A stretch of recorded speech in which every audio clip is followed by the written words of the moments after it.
put our money up for UFC 229, not knowing exactly what to expect from the event, and it didn't just deliver, it over-delivered. I think a lot of the focus is on the controversy that happened after the fight between Conor and Khabib. But first question for you is, did you get what you expected from the Conor and Khabib fight inside the octagon? I did. Just the optics, and we talked about it on this program. I don't bet on sports, but I definitely would have bet on this one because I kind of saw this coming. Here's Conor, who's basically not been performing in UFC over almost 2 years, going against a guy who's undefeated, never lost a round. And his last fight, Conor's, was in a boxing ring against Floyd Mayweather. Yep. And so I knew he couldn't have an optimum performance just based on, the time being away.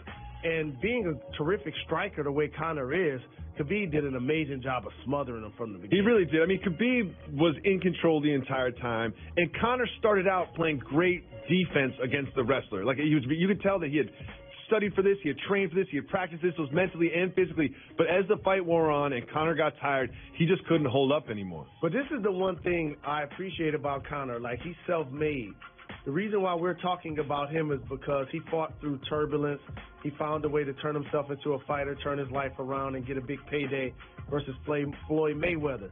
I think now what has happened is his last 2 fights have actually given him moral victories instead of actual victories. I don't know if this was a moral victory for Conor McGregor, Jalen. Here's the moral victory. Because we're not talking about him getting beat down and put into a chokehold submission. Oh, he did. Both of those things definitely happened. He didn't look like he was going to win that fight at any point. And he never, at any point of the fight, hurt Khabib. He landed a couple strikes, but it didn't feel like Khabib was in danger at any point during the fight. He wasn't in danger. You could tell how much energy he had after the fight. Well, that's where all of the focus is what happened after the fight. After Conor tapped out, you notice Conor tapped out, Khabib didn't let go, and Conor had to tap out twice. After that happened, Khabib, adrenaline just firing through his body. He was just so excited. He was just on fire. And then he starts pointing out Conor's jiu-jitsu trainer, and there's some words going back and forth. He took the mouthpiece out and threw it against the fence for some reason. And then with a security guard in front of him, security guard did an awful job of stopping Khabib, by the way. Security guard, his manager talked to him after that, dog. You got one job. You don't have to stop him from leaving the octagon, but you got to do better than that. Right. And then Khabib climbs the fence of the octagon, jumps towards the trainer, and a skirmish happens. And during that time, some of Khabib's team climbs into the octagon to sort of approach Conor. Perhaps a blow was landed on Conor, not. What do you think about all of that happened? There was a reason why Conor McGregor didn't press charges. The reason why is he's instigated the entire thing. We're going to talk about we can talk about the incident that happened in Brooklyn where he got it basically threw a hand truck against a bus. Some fighters got injured. He's getting sued for it. The promotion of the fight. We talked about it on this program. Disrespecting his dad. Yep. Disrespecting his religion. Assassinating his character. At some point, the difference in like a combat sport like MMA fighting, it's I want to win the fight and I'm going to win the war. I'm going to shut all y'all up. And so it wasn't like the Malice in the Palace where, and I'm not justifying his behavior because innocent fans and people could have gotten he should not have done that. But what I'm saying is what his thinking was, I'm going after somebody that's also trained to do this. Not going after an innocent bystander. Fan that said something to him. Correct. Yeah. I'm going after a contributor, somebody that was been a part of this instigation the entire time. And that's why Conor responded the way he did, he was like, good knock in his tweet. Yep. Ready for the rematch. So let's listen to Khabib explain what happened after the fight and why he did it. I don't understand how people can talk about I jump on the cage, What about he talk about my religion, he talk about my country, he talk about my father. He come to Brooklyn and he broke bus, he almost killed couple people. What about this? I jump over the cage. Why people still talk about this? I kind of agree with Khabib. I don't think it was that big a deal. People are talking about suspension. Should he be given his belt?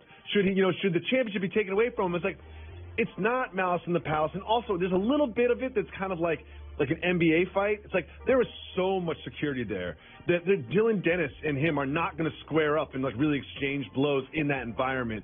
There was security on security on security. It wasn't going to go anywhere. I don't think it was that big a deal that he jumped into the try to attack Conor's teammate. I don't think he should really be punished that bad for it. I think somebody need to allow Khabib to, however, know the reason why they're asking you at the press conference after the fight why you jumped out of the octagon. Because 15 minutes ago you just did it. You did just do it. Yeah, okay. And it is one of the more controversial things that has ever happened. It was a spectacle. Right. It has led to beer throwing everywhere. It has led to fights outside and inside, and it's outside of the protocol. That did take not place. Normal behavior. I don't believe he deserves to have his title stripped because he won that in the ring. No. I think he will be fined, but look at that as taxes. Look at that as an investment. Because he's going to get it back tenfold when they do the rematch. Well, let's see, because, Conor McGregor certainly is interested in a rematch after the fight and after everything calmed down. He tweeted this, good knock, looking forward to the rematch. You know who's not looking forward to the rematch? David Jacoby is not looking forward to the rematch. Seriously? I thought that was a dominant fight from Khabib. I'm not necessarily – I think that the tension and the going back and forth, the press conference will be great. But you know what's not going to be great? The actual fight. I'm not interested in seeing that fight again. And one of the reasons I'm not interested in seeing that fight again is because the undercard was so good for this fight. There was the Ferguson-Pettis fight, which was the co-main event. And it was clearly set up for the winner of that fight will face the winner of the second fight. And it was excellent. The Pettis-Ferguson fight was the most entertaining UFC fight I've seen in years. It was like and one MMA. Like Ferguson twice jumped off the fence and tried to punch Pettis. Pettis did this like capoeira move where he put one hand down and like did like a breakdancing kick thing.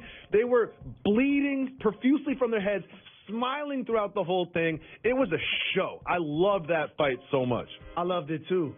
Loved it so much that Ferguson will be on the undercard next time too. Oh, I don't think so. And I don't think he'll be on the undercard next Lewis, time. who did a great job of closing the deal against Volkov late. Yeah. Oh, yeah. Well, right there. That's how you close the deal. Overhand shot. He closed everything. Shot. Everybody. And so, like, I disagree with you. I'm looking forward to the rematch for one sole reason. And this is why a lot of people are going to be watching. The train wreck. The one thing about talking the way Conor talks, unlike Floyd, we ain't never see Floyd lose. Yeah. See, people enjoy watching Conor get beat down, put into submission, and tap out. If I'm Conor, I'm not taking that fight. Too. If I'm Conor, if he loses twice in a row to Khabib, what's he going to do then? Put the boxing gloves back on? What is his next move at that point? If you're Conor McGregor, I think he should take a different fight, get a couple more wins, build some momentum, and then have a rematch with Khabib. We'll see. I think Khabib. I don't know who's going to beat Khabib. Like he's on that Ronda Rousey thing where you can't even imagine that he could lose a fight, and then we all know what happened to her. His game is crazy. He grappled him to death. Coming up next, we're going to cover every single game in the NFL this weekend that we haven't already covered. So stay tuned for that.